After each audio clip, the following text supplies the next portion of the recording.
दोस्तों, भारत की राजधानी दिल्ली एक ऐसा शहर जो बाहर से बहुत ही खूबसूरत और शांत दिखाई देता है, लेकिन अंदर से उतना ही खतरनाक है। कहते हैं कि दिल्ली एक ऐसा शहर है जो कभी नहीं सोता है। दोस्तों, उसी दिल्ली शहर में शिवानी ठाकुर नाम की एसपी मैडम अपने पद पर नियुक्त थीं। बाहर से सुंदर, सुशील और सौम्य दिखने वाली शिवानी ठाकुर अंदर से बहुत ही पत्थर दिल की थी, बहुत ही खतरनाक थी। एक एक अपराधी शिवानी ठाकुर के नाम से कांपता था, क्योंकि शिवानी ठाकुर का स्वभाव ही ऐसा था। कहते थे कि अगर कोई अपराधी नहीं होता, फिर भी वह शिवानी ठाकुर का नाम सुन लेता तो उनके डर के कारण ही वह इंसान अपना अपराध मान लेता था। दोस्तों, शिवानी ठाकुर एक बहुत छोटे से गांव से निकल कर आई थी, आंखों में बड़े सपने लेकर, और उसने अपना सपना पूरा भी किया। दोस्तों, शिवानी ठाकुर वह महिला थी जो हमेशा न्याय के लिए लड़ती थी। शिवानी ठाकुर ने कभी किसी के साथ अन्याय नहीं किया। वह हमेशा सबकी मदद करती थी, कमजोर लोगों का साथ देती थी। लेकिन पता नहीं था कि एक रात शिवानी ठाकुर की जिंदगी में ऐसी आएगी कि वह शिवानी ठाकुर की जिंदगी उजाड़ देगी। दोस्तों, एक दिन की बात है। एसपी मैडम अपने कैबिन में बैठकर चाय पी रही थी। चाय पीते पीते अखबार की हेडलाइन पढ़ रही थी। तभी वहां पर एक रामू नाम का दरोगा आया और उसने एसपी मैडम को एक ऐसी खबर दी जिसे सुनने के बाद एसपी मैडम के भी पैरों तले जमीन खिसक गई। दरअसल रामू महिला तिहाड़ जेल का एक भोजन बनाने वाला दरोगा था। उसने एसपी मैडम से आकर कहा कि मैडम, हमारे जेल में कुछ भी ठीक नहीं है। तब एसपी मैडम ने कहा कि रामू, तुम क्या कहना चाहते हो? जरा खुलकर बोलो, क्या सही नहीं है? तब रामू बोला कि मैडम, हमारी जो महिला तिहाड़ जेल है उसमें महिलाएं सुरक्षित नहीं हैं।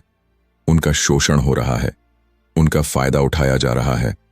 तब एसपी मैडम ने कहा कि रामू, ये तुम क्या बोल रहे हो? होश में तो हो, तुम्हें पता तो है तुम क्या बोल रहे हो? तब रामू बोला कि हाँ मैडम, मुझे पता है मैं क्या बोल रहा हूं, ये बात एकदम सच है। तब एसपी मैडम ने कहा कि बताओ, रामू कौन है जो महिलाओं का शोषण कर रहा है, महिलाओं के साथ दुर्व्यवहार कर रहा है? तब रामू ने कहा कि मैडम, वही पुलिस वाले जो दिन में तो नौकरी करते हैं, पूरी जेल का ध्यान रखते हैं, लेकिन रात में उन्हीं कैदियों के साथ गलत व्यवहार करते हैं। तब एसएसपी मैडम ने कहा कि रामू, तुम्हें पता है तुम कितना बड़ा आरोप लगा रहे हो? तुम्हारे पास कुछ सबूत है? तब रामू बोला कि नहीं मैडम, मैंने यह सब अपनी आंखों से देखा है। आप मेरी बात पर यकीन कीजिए, अगर मैं उन पुलिस वालों से कुछ कहता तो शायद वह पुलिस वाले मेरे साथ भी वही व्यवहार करते जो उन कैदियों के साथ हो रहा है। इसलिए मेरे अंदर हिम्मत नहीं थी उन पुलिस वालों के खिलाफ आवाज उठाने की। इसलिए मैडम, मैंने यह सब बात आपको आकर बताई। अब मैडम भी गुस्से से आग बबूला हो गई, क्योंकि एसपी मैडम को बिल्कुल भी पसंद नहीं था कि किसी भी महिला के साथ अन्याय हो।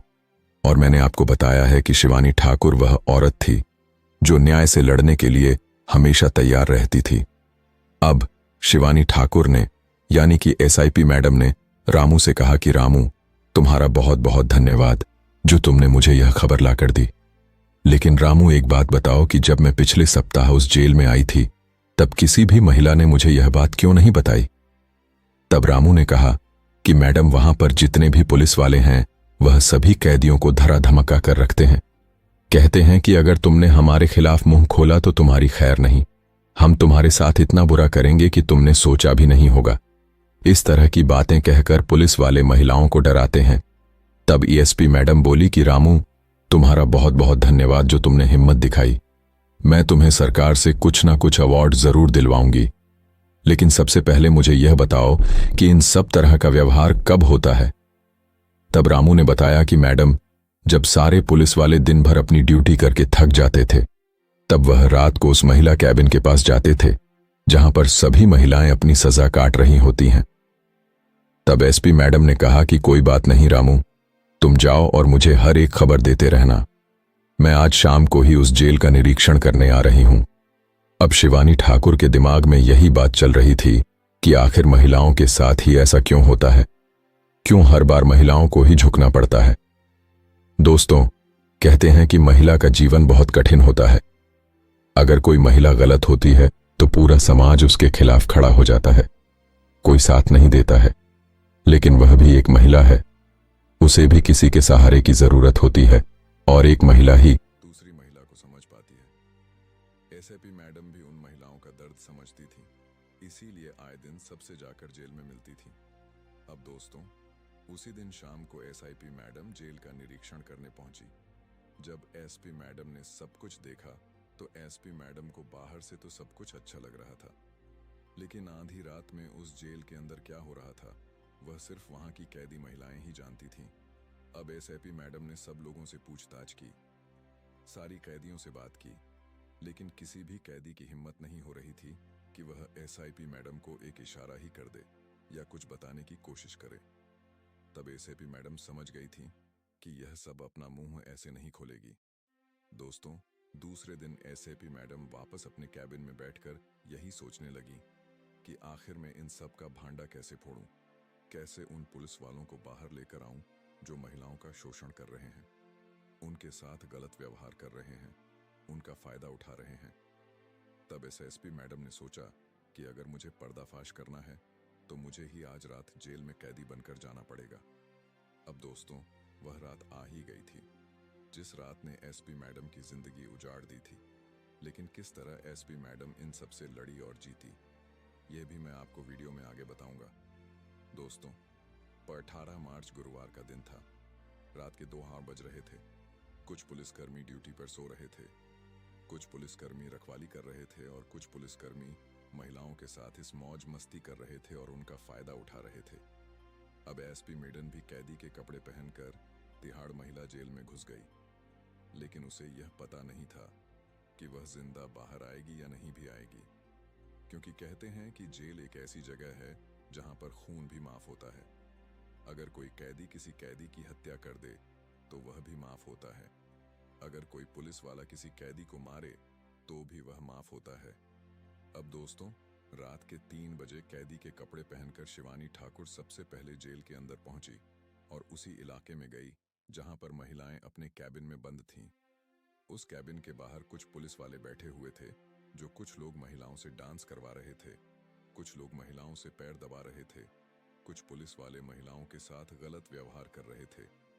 जब एसपी मैडम ने यह सब कुछ देखा तो उनके पैरों तले भी जमीन खिसक गई। अब एसपी मैडम को यह तो पता था कि वह अगर जेल में जा रही है तो उसे कुछ ना कुछ तो सबूत चाहिए ही होंगे न्याय दिलाने लिए, नहीं तो एसएसपी मैडम खुद ही फंस सकती थी। तब एसएसपी मैडम जब उस जेल में उस रात आई तो एसपी मैडम एक गुप्त कैमरा और एक छोटा सा माइक अपने कॉलर में लगा कर गई। जैसे ही एसपी मैडम वहां पर गई तो एक पुलिस वाला एसपी मैडम के पास आया और कहने लगा कि तुम कौन हो? मैंने तो तुम्हें आज तक यहाँ पर नहीं देखा, तुम्हारा नाम क्या है? तब एसपी मैडम ने कहा कि साहब, मैं आज ही आई हूँ, सुबह ही मुझे यहाँ पर लाया गया है। तब एक पुलिस वाले ने कहा कि तुमने क्या अपराध किया है?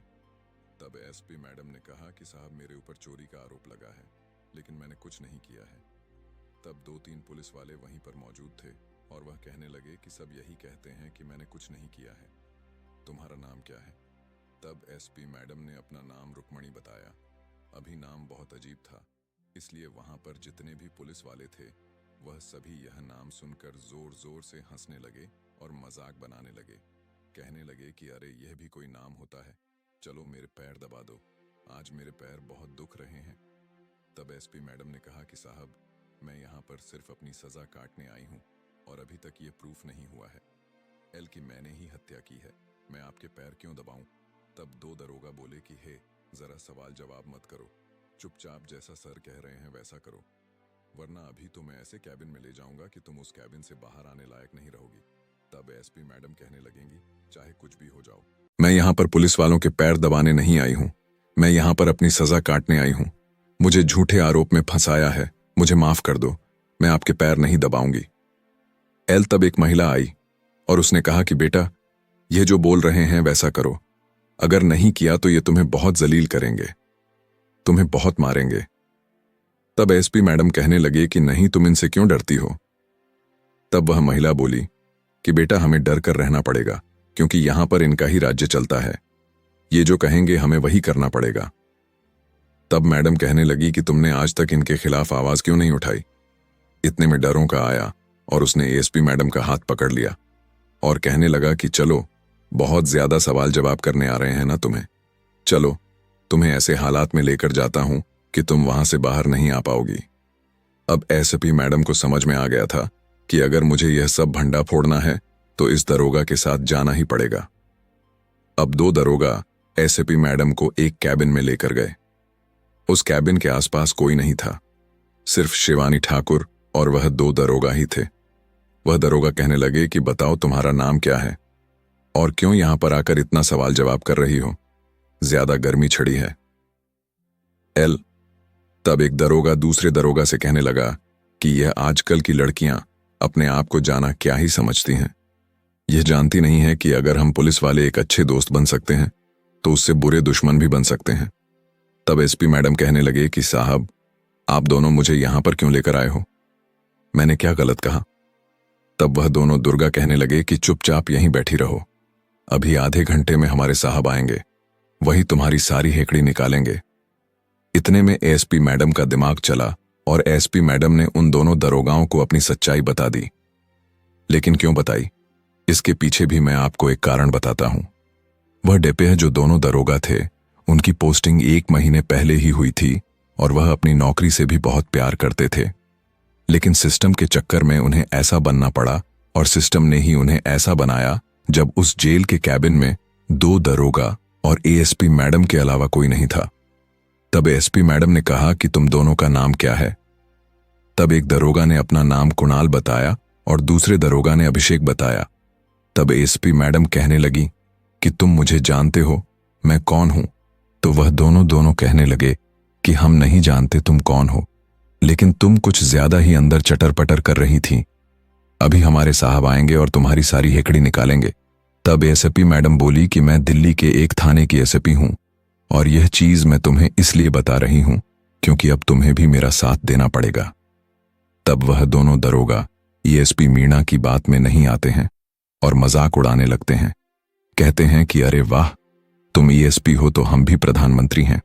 यह नरेंद्र मोदी और मैं राहुल गांधी, ऐसे कहकर एएसपी मीणा का मजाक उड़ाने लगे। तब एएसपी मीणा ने गुस्से में कहा कि तुम भूल रहे हो कि किसके साथ बदतमीजी कर रहे हो। तुम हमेशा हमेशा के लिए अपनी नौकरी से हाथ धो बैठोगे। मेरा साथ दे दो, नहीं तो तुम्हारी जिंदगी जेल में कटेगी। तब वह दोनों पुलिस वाले डर गए थे क्योंकि एसपी मैडम पूरे आत्मविश्वास के साथ बोल रही थी। एल। तब एसपी मैडम ने अपनी जेब में से एक कार्ड निकाला और वह कार्ड जब उन दोनों दरोगा को दिखाया तो वह दोनों दरोगा खड़े खड़े थरथराने लगे, कांपने लगे और एसपी मैडम के पैर में गिरकर बोलने लगे कि मैडम, हमें माफ कर दो, जो हमने आपको नहीं पहचाना। मैडम, हमसे बहुत बड़ी गलती हो गई। तब 1 मिनट में कहा कि मैंने तुम्हें एक ही शर्त पर माफ करूंगी, अगर तुम मेरी मदद करोगे तो।